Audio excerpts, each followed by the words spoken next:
In the past day or two, I've spoken via my Twitter, I've spoken via comments on some of the videos I've done regarding Alexander Povetkin.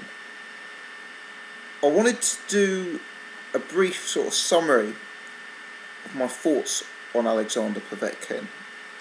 Let's say quite clearly this is a guy who is towards the top of the heavyweight division. If we look at his resume, he's beaten Ruslan Chagayev, the current WBA regular champion. He's beaten Marco Huck, the cruiserweight champion. He's beaten Hasim Rahman, albeit a faded version of Hasim Rahman, but a former heavyweight champion. Even recently, having lost to Klitschko, he's come back with really strong form, knocking out Manuel Char, knocking out Carlos Takam. He's a very likeable heavyweight. 28 wins, 1 loss. 20 of the 28 wins coming by way of knockout. The guy isn't afraid of facing competitive opposition. The guy has devastating one-punch knockout power.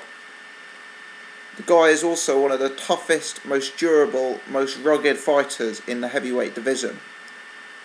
As we know, he's not just a tough guy who hits hard, he's also got skills. Look at the guy's amateur pedigree, for example. Look at the success he had in the amateurs. This is a guy who really brings a lot to the table.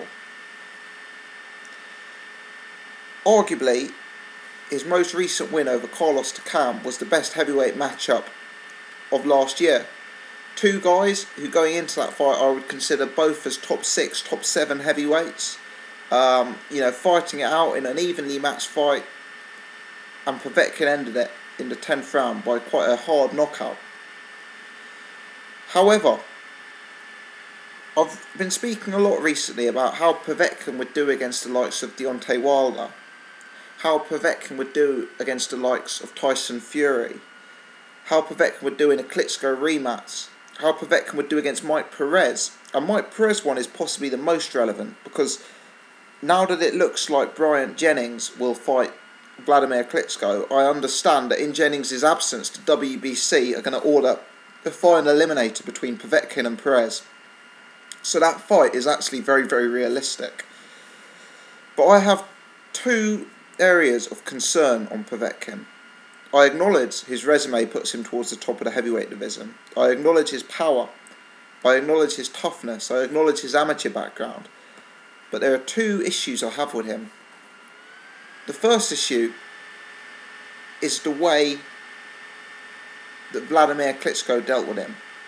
Now, Klitschko's tactics were unfair. He overstepped the line in terms of holding.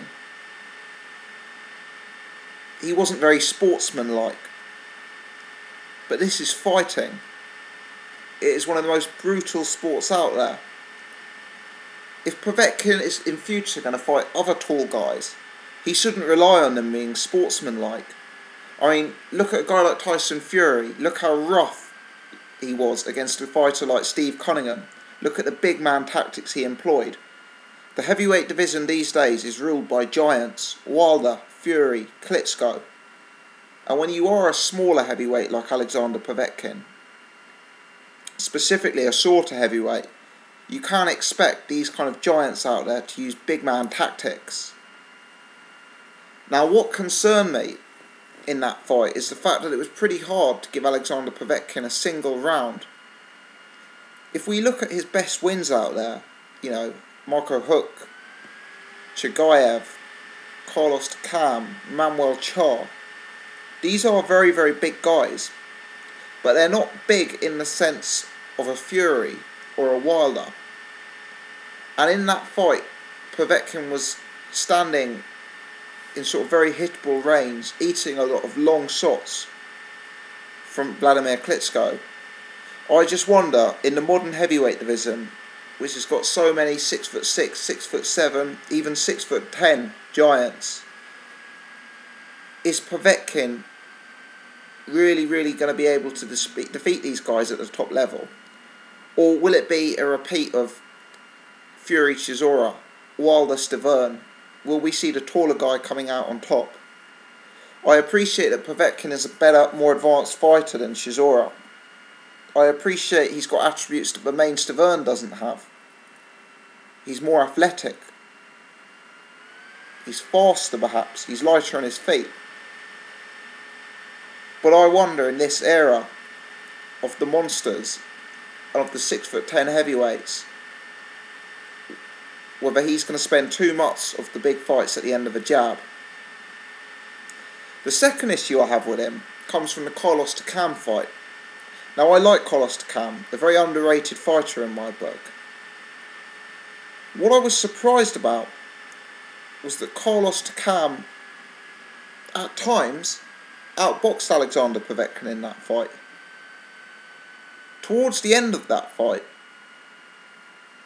I had it fairly even before Povetkin caused the knockout. You know, let's not forget what actually happened in that fight. Even if you just look at the first round, you'll see Carlos Takam moving around Povetkin, suiting a jab. There are times Takam looks to have the better jab, looks to have the better hand speed, looks to have the better footwork. I would say certain rounds, Alexander Povetkin, with all his experience, with all his amateur pedigree, gets outboxed by Carlos Takam. Now on that occasion, power proved to be the equaliser. But we've got a guy here who potentially has two vulnerabilities about him. Is he vulnerable against a tall fighter? Is he just too small to be a modern heavyweight world champ? Is he vulnerable against a guy with really advanced movement who can jab and then get out of range? Mike Perez, for example, he's a guy with immense amateur pedigree. He uses angles so well. You know, he makes it awkward for you. He throws a lovely jab despite the fact that he's shorter. He's also one of the most durable guys out there. Assuming that Povetkin doesn't knock out Perez, and let's be honest, nobody has, do you really see Povetkin outboxing Perez in 7 of 12 rounds? Do you really see that after the way Povetkin was at times getting outboxed by Carlos Takam, was getting outboxed by Vladimir Klitschko? For me, Povetkin is live in all these fights. I don't rule him out. I rate him.